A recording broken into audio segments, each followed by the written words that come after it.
Morning students.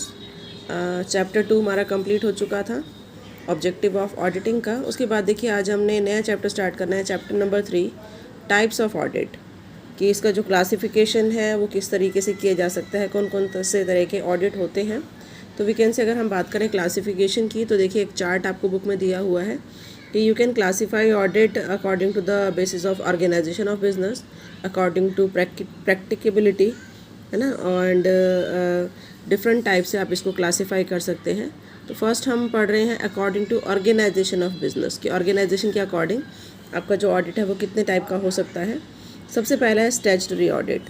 आप देखिए बहुत सारी ऑर्गेनाइजेशन ऐसी हैं जो स्पेशल लीगल एनेक्टमेंट के अंडर आती हैं और उनकी जो वर्किंग है वो गवर्नड होती है इन्हीं एनेक्टमेंट के प्रोविज़न के अंडर, है ना। और इन एनेक्टमेंट के अकॉर्डिंग ऐसी जो ऑर्गेनाइजेशन है उनको अपना ऑडिट करवाना कंपल्सरी होता है, लीगली कंपल्सरी होता है।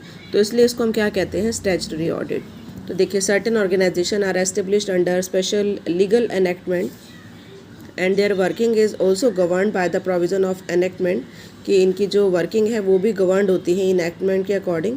It is legal mandatory for such organization establish under various enactment to get their accounts audited. इनके लिए अकाउंट्स को ऑडिट करवाना ज़रूरी होता है। Hence an audit of an organization which is legally mandatory, है ना, जो लीगली मैंडेटरी है ऑडिट कराना अंडर एनी एनेक्टमेंट, इसी को हम क्या कहते हैं, स्टैट्यूटरी ऑडिट। अब इस ऑडिट में क्योंकि स्टैट्यूटरी ऑडिट है, एनेक्टमेंट द्वारा गवर्नड है, तो ऑब्वियसली जो ऑडिटर के क्वालिफ़िकेशन है, जो उसके राइट्स हैं, जो उसकी ड्यूटीज़ हैं, जो उसका स्कोप है और वीकेंड से जो रेमुनरेशन है वो ऑब्वियसली इस एनेक्टमेंट में दिया होता है। उसके अकॉर्डिंग ही इनकी राइट्स, ड्यूटीज़, लायबिलिटीज़ होती हैं, है ना। और अगर इनको चेंज करना है तो स्टैट्यूटरी ऑडिट में रिलेटेड एनेक्टमेंट इसको चेंज नहीं किया जा सकता, can not be altered by agreement, है ना। तो ना तो राइट्स चेंज किए जा सकते हैं और ना ही ड्यूटीज़ चेंज की जा सकती है। जो लिखी हैं उसी को फॉलो करना होगा। इसीलिए इस ऑडिट को हम क्या कहते हैं, कंपल्सरी ऑडिट, मैंडेटरी होता है ये कराना। अब ये देखिए कौन कौन से एनेक्टमेंट हैं। एक तो जॉइंट स्टॉक कंपनी, जिससे आप अवेयर हो कि कंपनी के लिए मैंडेटरी ऑडिट कराना जो रजिस्टर्ड हुआ है अंडर कंपनी लॉ एक्ट 2013 और एनी प्रीवियस एक्ट, चाहे पिछले किसी एक्ट के अकॉर्डिंग हुआ हो या जो करंट वाला चल रहा है company act 2013, banking regulation act 1949, insurance company act 1938, और इसके अलावा कोई कोऑपरेटिव सोसाइटी है तो जिस एनेक्टमेंट के अंडर वो रजिस्टर्ड है उसके अकॉर्डिंग भी मैंडेटरी है ऑडिट कराना। सिमिलरली कोई पब्लिक या चैरिटेबल ट्रस्ट है जो रजिस्टर्ड है उसके लिए भी कंपल्सरी है। लोकल गवर्नमेंट, लोकल अथॉरिटी, इनके भी अकाउंट्स कंपल्सरी हैं ऑडिट कराना। पब्लिक ट्रस्ट जो रजिस्टर्ड है किसी भी पब्लिक ट्रस्ट एक्ट के अंडर, इनके लिए मैंडेटरी है। तो ये तो था हमारा स्टैट्यूटरी ऑडिट। उसके बाद देखिए सेकेंड आता है प्राइवेट ऑडिट।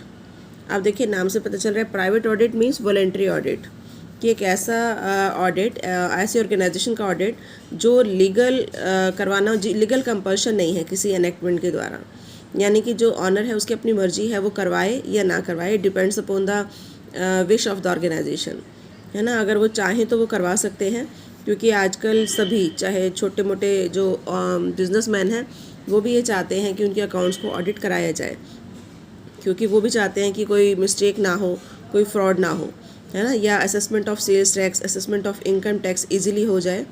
तो गवर्नमेंट ऑफिशियल की सेटिस्फेक्शन के लिए या अपनी सेटिस्फेक्शन के लिए भी वो क्या करते हैं, ऑडिट कराते हैं। अब देखिए प्राइवेट ऑडिट को भी हम 3 पार्ट्स में डिवाइड कर सकते हैं। एक तो है audit of sole traders account, कि जो सोल ट्रेडर है, सिंगल ऑनर है, उनके लिए कंपल्सरी नहीं है ऑडिट कराना, है ना। और उसकी पर्सनल विश पे डिपेंड करता है कि अगर उसको लगता है कि उसका बिज़नेस छोटा है और वही उसको हैंडल कर रहा है, कोई एम्प्लॉय उसने नहीं रखा है, तो ऑब्वियसली वो ऑडिट नहीं कराएगा। लेकिन अगर उस सोल ट्रेडर का जो बिज़नेस है वो बड़ा है, उसका स्कोप वाइड है और उसने बहुत सारे एम्प्लॉयज़ रखे हुए हैं, उसको डिटेक्शन करना है एरर का, फ्रॉड का, तो वो अगर चाहे तो वो करा सकता है ऑडिट और उसके लिए ऑडिटर को अपॉइंट कर सकता है। बट यहाँ पर क्या क्वालिफ़िकेशन होगी, क्या राइट्स होंगे, क्या ड्यूटीज़ होंगी, वो सब म्यूचुअल एग्रीमेंट पे डिपेंड करेगा, जो सोल ट्रेडर है और ऑडिटर है। सेकंड होता है audit of accounts of partnership firm. तो जैसे कि बताया पार्टनरशिप फर्म के लिए भी ये मैंडेटरी नहीं है लीगल पॉइंट ऑफ व्यू से ऑडिट कराना, लेकिन आजकल मोस्टली जो पार्टनरशिप फर्म्स हैं वो अपने अकाउंट्स को ऑडिट कराती हैं और वो अपने पार्टनरशिप डीड में ये क्लोज डाल देती हैं कि अकाउंट्स को at the end of the year audit कराना होगा, है ना। वो इसलिए भी होता है कि पार्टनर्स में भी कोई पार्टनर स्लीपिंग पार्टनर है, कोई एक्टिव पार्टनर है, तो वो ये चाहते हैं कि उनका ऑडिट कराया जाए ताकि जो अकाउंट्स हैं उनके अप टू डेट रहें और अकाउंट्स को साथ के साथ चेक किया जाए। तो ऑब्वियसली सिमिलरली यहाँ पर भी जो राइट्स हैं, ड्यूटीज़ हैं, या इनकी अपॉइंटमेंट कैसे की जाएगी, इनका रेमुनरेशन क्या होगा, वो सारा पार्टनरशिप डीड में लिखा होगा या on the mutual agreement between the appointer and auditor, उस पर डिपेंड करेगा। उसके बाद है audit of other individuals and institutions. इन दोनों के अलावा अगर कोई इंस्टीट्यूशन ऐसी है जो बिज़नेस कर रही है ना, तो उनके लिए भी मैंडेटरी नहीं है, अगर वो रजिस्टर्ड नहीं है तो वहाँ भी उनके लिए कंपलसरी नहीं है, अपनी उनकी विश है, अगर कराना चाहें तो वो करा सकते हैं। अपने इनकम और एक्सपेंडिचर को ऑडिट कराना चाहें तो करा सकते हैं, लेकिन